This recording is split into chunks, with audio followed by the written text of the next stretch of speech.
हरे कृष्णा दोस्तों अगर आपको हमारा ये प्रयास पसंद आ रहा है तो कृपया करके हमारे चैनल को सब्सक्राइब अवश्य करें और बेल का आइकन भी दबा दें। भगवान श्री कृष्ण का अवतरण, आगे का वर्णन। इस प्रकार वसुदेव ने सदुपदेश द्वारा तथा दार्शनिक तर्क वितर्क द्वारा कंस को शांत करने का प्रयास किया, किंतु वह शांत नहीं हुआ, क्योंकि उसकी संगति असुरों से थी। अपनी आसुरी संगति के कारण राजसी उच्च कुल में जन्म लेकर वह भी असुर बना रहा। असुर कभी किसी सदुपदेश की परवाह नहीं करता, वह प्रतिबद्ध चोर की तरह होता है। भले ही कोई कितना ही नैतिक उपदेश क्यों न दे, उस पर कोई प्रभाव नहीं पड़ता।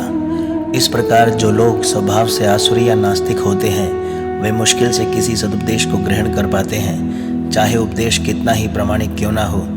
देवता में तथा असुर में यही अंतर है। जो लोग सदुपदेश ग्रहण करके उसके अनुसार जीवन बिताने का प्रयास करते हैं, वे देवता कहलाते हैं, और जो ऐसे सदुपदेश को ग्रहण करने में अक्षम होते हैं, वे ही असुर कहलाते हैं। जब वसुदेव कंस को शांत करने में असफल रहे तो वे असमंजस में पड़ गए कि वे अपनी पत्नी की रक्षा किस तरह करें। संकट आसन्न होने पर बुद्धिमान व्यक्ति को चाहिए कि यथासंभव इस संकटमय स्थिति से बचने का प्रयास करे, किंतु यदि सारी बुद्धि लगाने पर भी वह विकट स्थिति टालने में असफल रहे तो यह उसका दोष नहीं।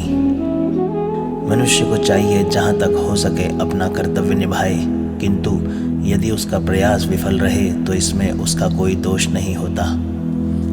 वसुदेव अपनी पत्नी के विषय में इस तरह सोचने लगे, इस समय तो मैं देवकी के प्राणों की रक्षा करूंगा, तत्पश्चात हमारी संतानें हुई तो उन्हें बचाने का उपाय सोचूंगा।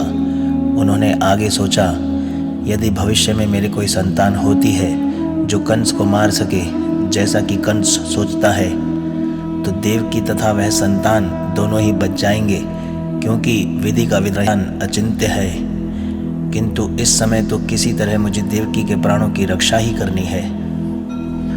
इसकी कोई निश्चितता नहीं है कि जीव किस तरह किसी विशेष प्रकार के शरीर से संपर्क करता है। ठीक वैसे ही जैसे कि दहकती अग्नि की कोई निश्चितता नहीं कि वह जंगल में किस प्रकार एक विशेष प्रकार की लकड़ी के संपर्क में आती है। जब जंगल में आग लगती है तो यह देखा जाता है दहकती अग्नि वायु के प्रभाव से एक वृक्ष को फलांग कर दूसरे को चपेट में ले लेती है।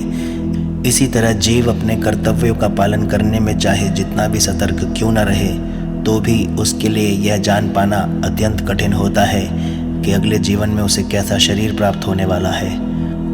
महाराज भरत अपना कर्तव्य अत्यंत श्रद्धापूर्वक निभा रहे थे, किंतु संयोगवश उन्हें एक मृग के प्रति अनुराग उत्पन्न हो गया, जिससे उन्हें अगले जन्म में मृग का शरीर धारण करना पड़ा। अपनी पत्नी की रक्षा का उपाय सोचकर वसुदेव अत्यंत पापी कंस से ससम्मान बोले। यद्यपि कंस सर्वाधिक पापी था, कभी कभी ऐसा होता है कि वसुदेव जैसे पुरुष को कंस जैसे परम पापी व्यक्ति की चाटुकारिता करनी पड़ती है। कूटनीतिक व्यापार ऐसे ही चलता है।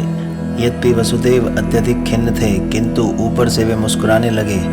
कंस अति निर्दय था, इसलिए उन्होंने इस निर्लज को इस प्रकार संबोधित किया, हे मेरे प्रिय कंस, तुम यह मान लो कि तुम्हें अपनी बहन से कोई खतरा नहीं है। तुम्हें खतरे की आशंका इसलिए है क्योंकि तुमने आकाशवाणी सुनी है, किंतु यह खतरा तो तुम्हारी बहन के पुत्रों से आना है जो इस समय यहाँ उपस्थित नहीं है, और कौन जानता है कि भविष्य में पुत्र हो या नहीं। इस विचार से तुम अभी सुरक्षित हो। तुम्हें अपनी बहन से डरने की कोई ज़रूरत नहीं है। यदि उसके पुत्र उत्पन्न होते हैं तो मैं वचन देता हूँ कि उन सबों को लाकर आवश्यक कार्रवाई के लिए तुम्हारे समक्ष प्रस्तुत करता रहूँगा। कंस वसुदेव के वचनों के महत्व को जानता था और वह उनके तर्क से आश्वस्त हो गया।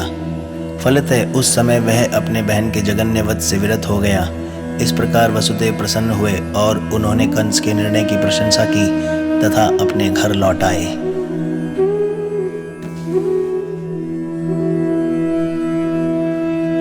तत्पश्चात देवकी के प्रति वर्ष एक संतान हुई। समय आने पर वसुदेव तथा देवकी ने 8 पुत्रों तथा 1 कन्या को जन्म दिया। जब पहला पुत्र उत्पन्न हुआ तो वसुदेव अपने वचन के अनुसार उसे कंस के पास तुरंत ले आए। कहा जाता है कि वसुदेव अपने वचन के अत्यंत विख्यात थे और वे अपना यश बनाए रखना चाहते थे, यद्यपि नवजात पुत्र को कंस के हाथों में सौंपना वसुदेव के लिए अत्यंत कष्टप्रद था, किंतु इससे कंस अत्यंत प्रसन्न हुआ। वह वसुदेव के आचरण से कुछ दयार्द्र हो गया। यह अत्यंत आदर्श घटना है। वसुदेव जैसे महात्मा के लिए अपने कर्तव्य पालन करते हुए कुछ भी कष्ट नहीं होता।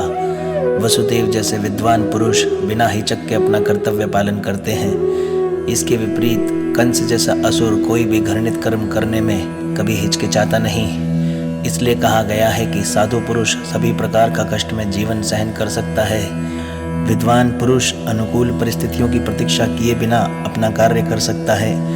कंस जैसा नृशंस व्यक्ति कोई भी पाप कर सकता है और एक भक्त श्री भगवान को प्रसन्न करने के लिए सब कुछ न्यौछावर कर सकता है। वसुदेव के व्यवहार से कंस संतुष्ट हो गया।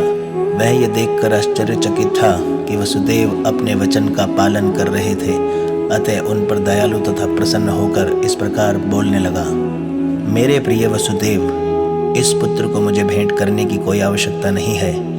मुझे इस पुत्र से कोई खतरा नहीं है। मैंने सुना है कि तुम्हारा तथा देवकी का 8वां पुत्र मुझे मारेगा, तो फिर मुझे क्यों व्यर्थ ही इस पुत्र को स्वीकार करना चाहिए। तुम इसे वापस ले जा सकते हो। जब वासुदेव अपने प्रथम पुत्र को लेकर घर लौट रहे थे तो वे कंस के व्यवहार से प्रसन्न थे, लेकिन उन्हें उस पर विश्वास नहीं हो रहा था, क्योंकि वे जानते थे कंस किसी के वश में नहीं है। एक नास्तिक पुरुष कभी भी अपने वचन का पक्का नहीं हो सकता। जो व्यक्ति अपनी इंद्रियों को वश में नहीं रख सकता, वह अपने संकल्प में किस प्रकार दृढ़ हो सकता है। महान राजनीतिज्ञ चाणक्य पंडित ने कहा है, कभी भी किसी कूटनीतिज्ञ या स्त्री पर विश्वास न करना। जो लोग अनियंत्रित इंद्रिय तृप्ति में आ सकते हैं, वे कभी भी सत्यानिष्ठ नहीं हो सकते, ना ही उन पर कभी विश्वास किया जा सकता है।